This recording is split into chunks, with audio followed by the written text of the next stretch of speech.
Situace na vysokých školách před reformou vysokého školství.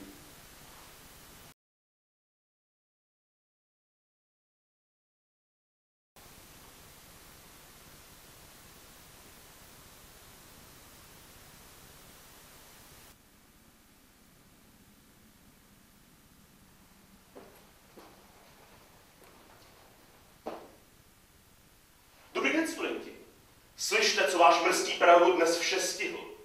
Prameny v archivu neodolejnému rentgenovému zraku. Publikace byla napsána, prsty se jako blesk míhaly nad klávesnicí. Rychlostní myšlenky na sympózium, rychlostní myšlenky zpět. Opravdu vaše práce? Trvalo trochu déle? Odpověď na e-maily? Nemožno.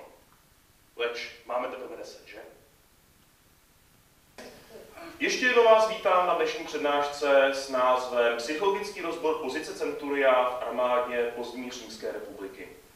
Přednáška skončí přibližně v 11:30 a po krátké pauze bude následovat takový malý komorní seminář o 80 lidech, kde celou problematiku podrobně rozebereme a diskutujeme. Máte nějaké otázky?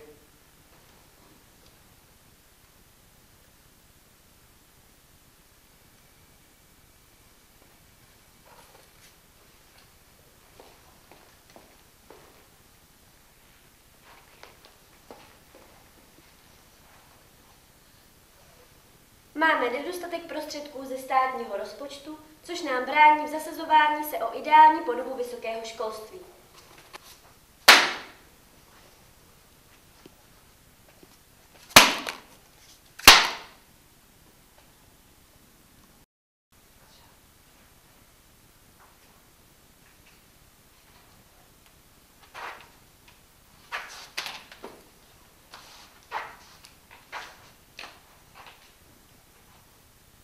Situace na vysokých školách po schválení reformy vysokého školství.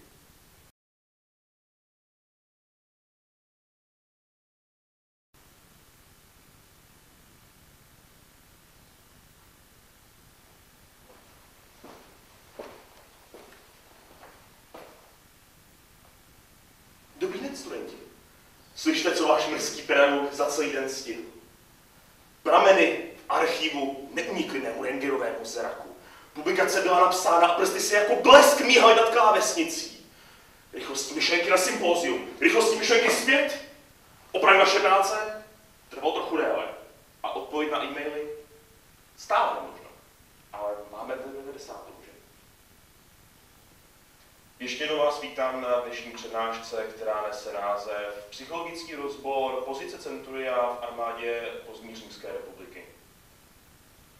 Po přednášce, která skončí přibližně v 11:30, bude následovat takový malý komorní seminář o 80 lidech, kde celé téma si ještě jednou projedeme a podrobně si ho rozebereme. Máte nějaké otázky?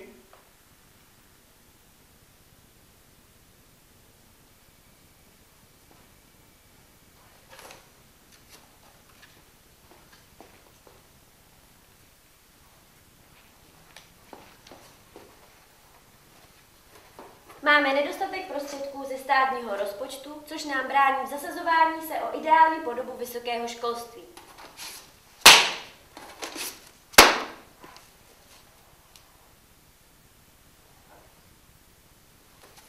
Co? No jo.